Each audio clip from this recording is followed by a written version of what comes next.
Hi hello welcome to Rafi theatre. நான் உங்க ரஃபி. இன்னைக்கு திரை விமர்சன நிகழ்ச்சியில் நம்ம பார்க்க போற படம் செல்வமணி செல்வராஜ் இயக்கத்துல துல்கர் சல்மான், பாக்யஸ்ரீ போஸ்ரே, சமுத்திரகனி சார் இவங்க நடிப்பில் வெளிவந்திருக்க படம் தான் காந்தா. இந்த படத்தோட கதையை பத்தி பார்த்தோம்னா, காந்தா படத்துல சமுத்திரகனி சார் வந்து ஒரு டைரக்டர். ஒண்ணுமே தெரியாத துல்கர் சல்மானை மிகப்பெரிய நடிகனா உருவாக்குறாரு. நடிகனா உருவாக ரெண்டு பேருக்குமே ஈகோ தலை உச்சத்துல நின்று ஆட ஆரம்பிச்சிருச்சு. சமுத்திரகனி சொல்றாரு, என்னாலதான்டா நீங்கிறாரு, உன்னாலதே நானா அப்படின்னு சொல்லிட்டு துல்கர் சல்மான் கேட்க ரெண்டு பேருக்கும் பயங்கரமா முட்டிக்கிச்சுங்க. இவங்க ரெண்டு பேருக்கு நடந்த ஈகோ போர்ல யாருக்கு என்ன ஆச்சு, ரெண்டு பேருக்குமே என்னென்ன மாதிரி பாதிப்புகள்லாம் உருவாச்சு, அதை அழகா சொல்ற படம் தான் இந்த காந்தா படம். இந்த காந்தா படத்தோட ஆரம்பத்துல ஒரு பிரஸ் மீட்ல சொல்றாங்க, இந்த காந்தா படம் மறைந்த முன்னாள் MK தியாகராஜா பாகவதர் இருக்கார் இல்லையா, அவருடைய பயோபிக் தான் சொன்னாங்க. ஆனா அவரோட பயோபிக் கிடையாது. அவர்கிட்ட இருந்து சில விஷயங்களை மட்டும் எடுத்து இம்ப்ரெஸ் ஆகி இந்த படத்தை பண்ணியிருக்காங்க. அதுதான் இந்த படம் காந்தா. சமுத்திரகனி என்ன செய்யறாருன்னா, ஒரு அருமையான ஒரு கதை வச்சிருக்காரு. படத்துக்கு பேரு சாந்தா. இது வந்து அவருடைய கனவு ப்ராஜெக்ட். யாரோடதுன்னா, உங்க அம்மா வாழ்க்கையில நடந்த ஒரு விஷயத்த கதையா பண்ணியிருக்காரு. மாடர்ன் தியேட்டர்ஸ் சேலத்துல இருக்கு இல்லையா, அவங்க சொல்றாங்க தமிழ்நாட்டில் உள்ள மிகப்பெரிய பட தயாரிப்பு நிறுவனம் 3 நிறுவனம். அந்த 3 நிறுவனத்துல ஒண்ணு வந்து பாத்தீங்கன்னா நம்ம மாடர்ன் பிக்சர்ஸ். இதுவும் மூட வேண்டிய சூழ்நிலை உருவாயிருது.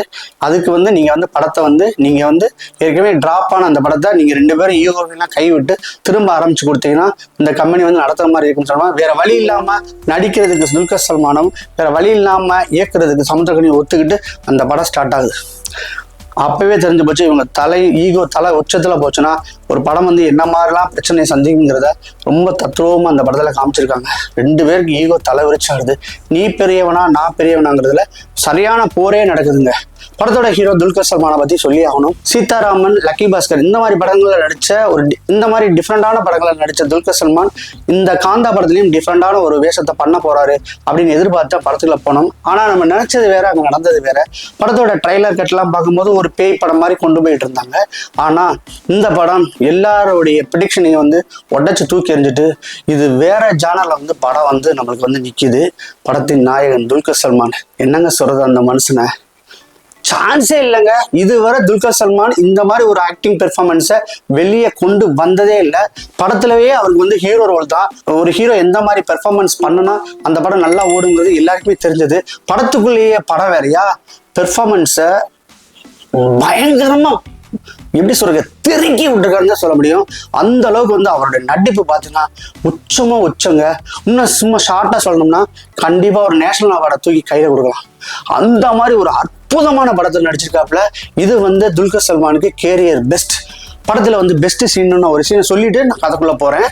படத்தோட பெஸ்ட் சீன் வந்து சமுத்திரகனி வந்து ஒரு சொல்லுவாரு, ஃபர்ஸ்ட் மார்க்ல வந்து நீ இந்த ரியாக்ஷனை வெளிப்படுத்தணும், அங்கேருந்து நீ செகண்ட் மார்க்கு போற, அந்த போற வழியில நீ இந்த ரியாக்ஷனை பண்ணணும், மார்க் 3வது இடத்துக்கு போகும்போது இந்த ரியாக்ஷனை வெளிப்படுத்தணும் மார்க் சொல்லிட்டு விடுறாப்புல. அந்த இடத்துல துல்கர் சல்மான் ஒரு பெர்ஃபார்மன்ஸ் பண்ணியிருப்பாப்புல. நம்மளுக்கு கை காலெல்லாம் படபடப்பாயிருங்க அவரோட நடிப்பை பார்த்துட்டு. ரொம்ப உண்மையிலே பதட்டம் ஆயிடுச்சு. இன்னொன்று கேட்டோன்னா ஈகோ உச்சத்தில் இருக்கிறோம். அடுத்து என்ன சீனு அப்படின்னு சொல்லிட்டு அசிஸ்டன்ட் டைரக்டர்கிட்ட கேட்பாப்புல. அந்த அசிஸ்டன்ட் டைரக்டர் சொல்லுவான், நான் சார்ட்டை கேட்டு சொல்றேன்னு சொல்லிட்டு சார்ட்டை கேட்டு சொல்லுவான், டேய் அவனை போய் கண்ணாடி முன்னாடி நின்று பார்த்து அழுது பணமா சொல்றான், அதான்டா ஷார்ட் அப்படி சொல்லுவாப்புல. உடனே சொல்லுவான், ஏய் யாரும் கட்டு சொல்லாதீங்க, அப்படியே ரோல் ஆன் பண்ணட்டும்னு சொல்லிட்டு போய் நின்றுட்டு கண்ணாடி முன்னாடி நின்றுட்டு பெர்ஃபார்ம் பண்ணுவாப்புல. அப்போ சமுத்திரகனி நம்ம பண்ணது தான் அவன் பண்ணது நம்ம சொன்னதை தான் நடிக்க போறான்னு சொல்லிட்டு நின்றுட்டு இருப்பாப்புல. கேமரா ரோல் ஆகிட்டு இருக்கும். அந்த இடத்துல ஒரு பெர்ஃபார்மன்ஸ் பண்ணியிருப்பாப்புல. அதான் நம்மளும் சரி சமுத்திரகனி சார் இந்த சார் சொல்லிட்டாப்புல, கண்ணாடி முன்னாடி நின்று பெர்ஃபார்மன்ஸ் பண்ணணும், என்ன பண்ண ப்ராப்ளம் பார்த்துக்குங்கக்கா. திடீர்னு ஒரு மேட்ரு செய்வாப்புலங்க. அப்படியே நம்ம பார்த்துக்கிட்டு இருந்த எனக்கு கண்ணுல இருந்து பதபதம் தண்ணி 2 சொட்டு கீழே விழுந்துச்சுங்க. அப்படியே பதட்டம் ஆயிட்டேன். மனசு என்னடா நடிக்கிற, யாரா நீ அப்படின்னு கேட்குற அளவுக்கு பெர்ஃபார்மன்ஸை சாவடிச்சிட்டாப்ல. அப்படியே பதட்டத்தில் நிற்கும் போது ஒரு சூப்பரான ஒரு இன்டர்வல் பிளாக்குங்க. ஃபர்ஸ்ட் ஹாஃபை பொறுத்தவரை பார்த்தீங்கன்னா ஒரு ஃபர்ஸ்ட் 45 மினிட்ஸ் வந்து பார்த்தீங்கன்னா இது படத்துக்குள்ள நடக்கிற படமா அப்படின்னு பயங்கர கன்ஃபியூஸ் நடந்து ஒரு இன்ட்ரெஸ்டிங்காக போயிட்டு இருந்துச்சு. 45 நிமிஷத்துக்கு அப்புறம் கதை அந்த இடத்துல சுற்றிக்கிட்டே இருக்கும்போது கொஞ்சம் லேக் அடிச்ச மாதிரி இருந்தாலும் ஃபர்ஸ்ட் ஹாஃப் என்ன பொறுத்தவரை நல்லா ஃபாஸ்டாகவே முடிஞ்சுன்னு சொல்ல முடியும். அந்த ஃபர்ஸ்ட் ஹாஃப்ல வந்து பார்த்தீங்கன்னா கரெக்டாக இன்டர்வல் பிளாக்ல வந்து ஒரு மர்டர் நடந்துருது. அந்த மர்டரை கண்டுபிடிக்கிற இன்வெஸ்டிகேஷன் ஆஃபீஸரா ராணா டகுபதி வர்றாரு. அதுதான் செகண்ட் ஹாஃப் ஃபர்ஸ்ட் ஹாஃப் முடிஞ்சு செகண்ட் ஹாஃப் ஆரம்பிச்ச உடனே பார்த்தீங்கன்னா ராணா டகுபதி அவருடைய ஆட்டம் ஆரம்பிச்சிருச்சு. அவர் வந்து இன்வெஸ்டிகேஷன் ஆஃபீஸரா வர்றாரு. ஃபர்ஸ்ட் ஹாஃப் ஃபுல்லா பீரியட் மூவியா இருந்தது. செகண்ட் ஹாஃப்ல வந்து அப்படியே த்ரில்லர் மூவியா ஜானர் வந்து மாற்றி அப்படியே டிராவல் பண்ணுது. அதனால செகண்ட் ஹாஃப் பார்த்தீங்கன்னா அதுக்கு ஏற்ற மாதிரி ட்விஸ்ட் அண்ட் டான்ஸ்லாம் கொடுத்து இந்த பக்கம் ராணா, இந்த பக்கம் துல்கர் சல்மான், அந்த பக்கம் பாகிஸ்ரீ போஸ்ரே, இந்த பக்கம் சமுத்திரகனி, இந்த மாதிரி 4 பேர் ட்ரையாங்கில் படம் நகர்ந்துட்டு வருது. இருந்தாலும் செகண்ட் ஹாஃப் என்ன பொறுத்தவரை வந்து கொஞ்சம் ஸ்லோ வெர்ஷனாக தான் இருந்துச்சு. ஓகே ரகமாக தான் போயிட்டு இருந்துச்சு. அந்த மாதிரி போய் ஒரு அருமையான கிளைமாக்ஸ். இதில் வந்து 2 கிளைமாக்ஸ். ஒரு கிளைமாக்ஸ் முடிஞ்ச உடனே written and direct by Selvamani Selvarajan போடுறாங்க. அதுக்கு பின்னாடி ஒரு சின்ன ஒரு கிளைமாக்ஸ் பண்ணுறாங்க. என்ன பொறுத்தவரை 2 கிளைமாக்ஸுமே ரொம்ப நல்லா இருந்துச்சு. ஃபர்ஸ்ட் கிளைமாக்ஸில் முடிச்சிருந்தா கூட உங்களுக்கு ஒன்றும் தெரிஞ்சிருக்காது. ஆனாலும் அதோடைய எமோஷனை கனெக்ட் பண்ணுற மாதிரி 2வது கிளைமாக்ஸில் வச்சுட்டு படம் வந்து பார்த்தீங்கன்னா எபோவ் ஆவரேஜ் ஃபிலிமாக கொண்டு போய் முடிச்சிட்டாங்கன்னு சொல்ல முடியும். ஹீரோயின் வந்து பாகிஸ்ரீ போஸ்ரே, அவங்க ஒரு இன்ஃப்ளூயன்சர்னு சொல்லிட்டு எல்லாருக்குமே தெரியும். அவங்க வந்து இன்ஃப்ளூயன்சர்லேருந்து அப்படியே கன்வெர்ட் ஆகி கடைசியில் வந்து ஒரு ஹீரோயின் மெட்டீரியலில் வந்து நிற்கிறாங்க. பின்னிட்டாங்கன்னு சொல்ல முடியும். படத்துல வந்து பார்த்தீங்கன்னா அவர்களை பார்க்கும்போது பூரா மகாநட்டி படத்துல வந்து கீர்த்தி சுரேஷை பார்த்த மாதிரியே அவங்களுடைய பெர்ஃபார்மன்ஸும் சரி, அவங்களோட அப்பியரன்ஸும் இருக்கும். ஒரு ப்ரொஃபைல் ஷாட்லாம் வந்து கீர்த்தி சுரேஷே வந்து நடிச்ச மாதிரி இருந்துச்சுங்க. ஸோ அந்த அளவுக்கு ஒரு குவாலிட்டியாக இருந்தாங்க. ரொம்ப நல்லா பெர்ஃபார்ம் பண்ணாங்க. டைரக்டர் சமுத்திரகனியையும் அந்த ஹீரோ துல்கர் சல்மானையும் சேர்த்து வைக்கிற மாதிரி ஒரு சில சீன்ஸ்லாம் பண்ணியிருப்பாங்க. இவங்க வந்து யார் பக்கம் சாயிறாங்கிறது தெரியாம சமுத்திரகனி சத்தியம் வாங்கியிருப்பாப்ல ஒரு மேட்ரு, அதை ரிவீல் பண்ண முடியாது. அதே மாதிரியே வந்து துல்கர் சல்மானும் சத்தியம் வாங்கியிருப்பாப்ல. 2 சத்தியத்தையும் வாங்கிட்டு அவங்க ஒரு பெர்ஃபார்ம் பண்ணுவாங்க.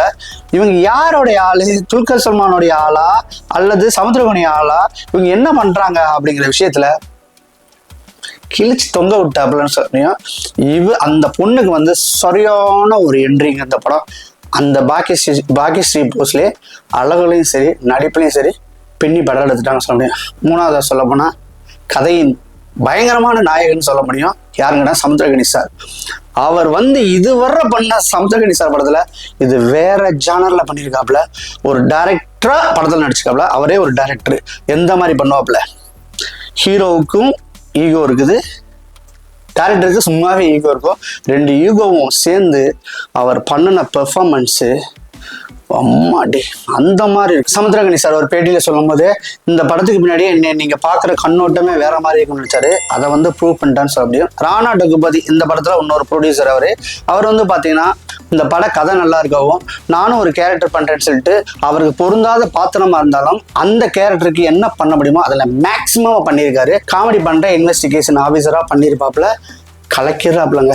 எப்போ செகண்ட் ஹாஃப்ல அவர் கலக்கிறாப்புல. அதுக்கடுத்து பார்த்தீங்கன்னா டெக்னிக்கல் டீம் நம்ம சொல்லியே ஆகணும். இந்த படம் வந்து பார்த்தீங்கன்னா ஒரு 3 லொக்கேஷன்ல தான் பண்ணியிருக்காங்க. ஒன்று வந்து பார்த்தீங்கன்னா அந்த செட்டு, அதாவது மாடர்ன் ஸ்டுடியோன்னு சொல்கிறோம் இல்லையா, அந்த ஸ்டுடியோ செட்டு. இன்னொன்று பார்த்தீங்கன்னா சமுத்திரகனி சார் வீடு. இன்னொன்று பார்த்தீங்கன்னா துல்கர் சல்மானோட வீடு. இதை சுற்றி தான் வந்து பார்த்தீங்கன்னா அந்த கதையே ட்ராவல் ஆகும். படத்தில் பார்க்கும்போது இந்த கதைக்கு வந்து இன்னுமே நல்லாவே பட்ஜெட் போட்டுக்கலாம்னு நினைக்கிறேன். ஆனால் அந்த பட்ஜெட்டு கம்மியான படம்னு தெரியாம ரொம்ப ஹை குவாலிட்டி படம்னு தெரியாம அளப்பரா பண்ணியிருக்காங்க. இந்த படத்துக்கு என்ன தேவையோ அதை பொருத்தமா கொடுத்துருக்காப்புல. ஒரு பயங்கரமான சண்டை கிடையாது, ஒரு சூப்பரான சாங்ஸ் போடல, ஆனா அருமையான மியூசிக் போட்டிருக்காங்க. செம்மையா பண்ணியிருக்காங்க. டெக்னிக்கலை பொறுத்தவரை இந்த படம் நல்ல சவுண்டு அழகா பண்ணியிருக்காங்கன்னு சொல்ல முடியும். அதுக்கடுத்து பார்த்தீங்கன்னா கோ ஆர்டிஸ்டா வந்து காயத்ரி, நெல்லைகள் ரவி சார் எல்லாமே பண்ணியிருக்காங்க. அவங்கவுங்க பாத்திரத்தை ரொம்ப பொருத்தமாகவே பண்ணியிருக்காங்க. நிறைய ஆர்டிஸ்ட் எல்லாம் கொட்டியிருக்காங்க. அப்படிலாம் ஒன்றுமே இல்லை. கதைக்கு என்ன தேவையோ அதை பொருத்தமாக பண்ணியிருக்காங்க. படத்துடைய தயாரிப்பாளர் வந்து துல்கர் சல்மான் அண்ட் ராணா டகுபதி 2 பேருக்குமே அவங்க அவ்வளோ எக்ஸ்பீரியன்ஸ் இருக்கிறதுனால இந்த படத்துக்கு இது போதும், இந்த படத்தை இதை வச்சு கொண்டு போகலான்னு சொல்லிட்டு நல்லாவே பிள்ளை பண்ணியிருக்காங்க. டெக்னிக்கல் பொறுத்தவரை பயங்கர ஸ்ட்ராங். இன்னொன்று என்ன கேட்டீங்கன்னா சாதாரண படத்துக்கு ஒரு 65 75 சீன் இருக்கும். இந்த படத்தில் வந்து உண்மையில 10 சீன் எக்ஸ்ட்ரா போய் 85 சீன் தான் இருக்கும் போல. ஏன்னா 85 சீன் கிட்டால இருக்கும் போல இருக்கு. ஃபைட்லாம் எதுவுமே கிடையாது. ஃபுல்லாக பார்த்தீங்கன்னா எதையுமே வாய்ஸ் ஓவரில் கன்வே பண்ணாமல் எல்லாமே மேட்ராகவே கன்வே பண்ணியிருக்காங்கன்னு சொல்ல முடியும். ஓகே, எல்லாம் பாசிட்டிவாக சொல்லிச்சேன். இந்த படத்தோட மைனஸ் என்ன அப்படின்னா, உண்மையாக சமுத்திரகனி சாருக்கும் அந்த துல்கர் சல்மானுக்கும் எதனால பிரச்சனையாச்சுன்னு சொல்லிட்டு ஒரு மேட்டர் இருக்கு இல்லையா. ஸோ அது வந்து பார்த்தீங்கன்னா உங்களுக்கு வந்து எது இல்லை, ஒரு கிரிப்பா இல்லை. ஆனால் நல்ல விஷயம் தான், விஷயத்துல குறை சொல்ல முடியாது. இன்னும் பயங்கர கிரிப்பா இல்லை. என்ன கேட்டால் நீ ஷார்ட்டை ஓகே சொல்றதுக்கும் பக்கத்தில் சுற்றி இருக்கிற ஆடியன்ஸ் கிளாப் பண்ணுறதுக்கு நிறைய வித்தியாசம் இருக்குது. எப்படிங்கன்னா ஆடியன்ஸ் கிளாப் பண்ணிட்டாவே அந்த படம் வந்து ஜெயிக்கும்னு சொல்லிட்டு நம்புறாரு யாரு, நம்ம துல்கர் சல்மான். ஆனால் சமுத்திரக்கனி அப்படி கிடையாது, டைரக்டர் எடுக்க தான்டா படம், அது கிளாப்ஸ் வந்தாலும் சரி கிளாப்ஸ் வராட்டினான்னு சொல்கிறாப்புல. அது தவிர வசனம்லாம் பார்த்தீங்கன்னா தெறிக்க விட்டுருக்கான்னு சொல்லியும் ஒரு வசனம் இன்னும் வரைக்கும் என் மனசில் பட்டுட்டு போயிட்டு இருக்கு. டே எவனுமே கட்டு சொன்ன பின்னாடி நடிக்காதீங்கடா அப்படின்னு சொல்றாரு. இது எதை குறிக்குது தெரியுமா? இந்த காலத்தில் உள்ள நடிகர்கள்லாம் திரைக்கு முன்னால் திரைக்கு பின்னால், திரைக்கு முன்னால் நடிக்கிறது ஸ்கிரிப்டோட நடிப்பு, கதையின் நடிப்பு, திரைக்கு பின்னால் அவங்க பண்ணுற சேட்டை இருக்குது தெரியுமா? அதுக்கப்புறம் சவுக்கடி அடித்த மாதிரி இந்த டைலாக் சொல்லியிருப்பாரு, கட் சொன்ன பின்னாடி நடிக்காதீங்கடான்னு சொல்லிட்டு. அப்போலாம் பார்த்தீங்கன்னா தியேட்டரில் கிளாப்ஸ் பறந்துச்சு. எனக்கெல்லாம் ஏகப்பட்ட பேர் கனெக்ட் ஆயிடுச்சு. இந்த படத்தோட மொத்தமான கோர் நாட்டிலேருந்து என்ன சொல்ல வர்றாங்க அப்படின்னு கேட்டிங்கன்னா, ஈகோவெல்லாம் கலைஞ்சு நடிகரும் இயக்குனரும் ரொம்ப ஃப்ரெண்ட்லியாக பழகுனா ஒரு நல்ல என்ன சொல்றது, ஒரு நல்ல பாண்டிங்கில் இருந்தால் மிகப்பெரிய படைப்புகள்லாம் உருவாகும் அப்படிங்கிறத ஆணித்தனமாக சொல்லியிருக்காப்புல. இப்போ வளர்ந்துருக்கிற நடிகர்களெல்லாம் சில இடத்துல செருப்பால் அடிச்சிருக்காங்க. என்னென்னா டைரக்டர் தூக்கி விட்ட டைரக்டரையே வந்து வச்சு செய்கிறது சில நடிகர்கள். அந்த மாதிரி நிறைய பேரை வந்து கனெக்ட் ஆகுது. ஒரு சீன் பார்க்கும்போது சினிமாக்காரனா வந்து இந்த டைலாக் வந்து இந்த டைரக்டர் தான் பொருந்தும், இந்த டைலாக் வந்து இந்த நடிகருக்கு தான் பொருந்தும்னு சொல்ல வச்சாங்களே, அதுதான் இந்த படத்தோடைய சக்சஸ்ன்னு நினைக்கிறேன். மொத்தத்தில் இந்த படம் எப்படி இருக்குன்னு கேட்டீங்கன்னா, இது வந்து செம்ம மாஸ் படம்னா இதாண்டா படம் அப்படிலாம் சொல்ல முடியாது. செம்ம சூப்பரு, இந்த மாதிரி ஒரு படத்தையே பார்க்க முடியாது, அந்த மாதிரி சொல்ல முடியாது. ஆனால் ஒரு அருமையான கிளாஸான படங்க. 2025 என்னை பொறுத்தவரை இந்த படத்துக்கு தான் ரிப்பீட்டட் ஆடியன்ஸ் வந்து அதிகமாக வர்றதுக்கான வாய்ப்புகள் நிறைய இருக்கு. ஏன் அப்படி கேட்டீங்கன்னா, இந்த படம் கதை தெரிஞ்சாலுமே இந்த படத்துக்கு ஆடியன்ஸ் திரும்ப திரும்ப போவாங்க. யாரை நம்பினா துல்கர் சல்மான், சமுத்திரகனி, பாக்யஸ்ரீ போஸ்ரே, இவங்க 3 பேரையும் நம்பி போகலாம். என்னையா இருக்குது, அதான் கதையை தெரிஞ்சு வச்சுன்னா ஆக்டிங்னா என்னன்னு சொல்லிட்டு இந்த படத்துல ஒரு அட்மாஸ்பியர் ஆர்டிஸ்ட்லேருந்து ஒரு சூப்பர் ஸ்டார் வர இந்த படத்தை பார்த்து என்ஜாய் பண்ணலாங்க. ஏன்னா ஒரு அற்புதமான நடிப்பு. படத்தை விடுங்க, தூக்கி போடுங்க, நல்லா இருக்கு நல்லா இல்லை எல்லாத்தையும் தூக்கி போடுங்க. ஆனால் நடிப்புக்காணி இந்த படத்துக்கு ரிப்பீட்டட் ஆடியன்ஸ் வந்து கொண்டு போய் குமிய வச்சிருவாங்க. அந்த அளவுக்கு அந்த பெர்ஃபார்மன்ஸ் இருக்கு. நீங்க பெர்ஃபார்மன்ஸை பார்க்கணும்னு திரும்ப திரும்ப போகலாம், அந்த அளவுக்கு இருக்குது. சினிமா விரும்பிகள், கலை விரும்பிகள், நடிப்புன்னா ஆக்டிங்னா எனக்கு வேணும் அப்படின்னு சொல்றவங்கலாம் தாராளமாக அந்த படத்தை பார்க்கலாம். ஒரு தடவை இல்லை, 2 தடவை இல்லை, 3 முறை இல்லை, 5 முறை பார்த்தாலும் உங்களுக்கு திகட்டாது. அந்த அளவுக்கு ஒரு அற்புதமான நடிப்பை வந்து துல்கர் சல்மானும் சரி, சமுத்திரகனி சாரும் சரி, பாக்யஸ்ரீ போஸ்ரே 3 பேருமே அள்ளி தெளிச்சிருக்கான்னு சொல்ல முடியும். இந்த படம் வந்து பார்த்தீங்கன்னா இன்னைக்கு தியேட்டரில் வெளியே இருக்குது. எந்த அடல்ட் கண்டென்ட்டும் இல்லை, க்ளீன் வியூ எடுத்து சூப்பராக பண்ணியிருக்காங்கன்னு தான் சொல்ல முடியும். இதே இந்த படத்தோடைய விமர்சனம். இந்த விமர்சனத்தை பார்த்துட்டு படத்துக்கு போகிறதும் போகாதும் உங்கள் கையில் இருக்குது. இந்த படத்துக்கு என்னோட மார்க் பார்த்தீங்கன்னா 10க்கு தாராளமாக 8 கொடுப்பேன். மீண்டும் வேற ஒரு வீடியோவில் சந்திக்கிறேன். அதுவரை பாய்.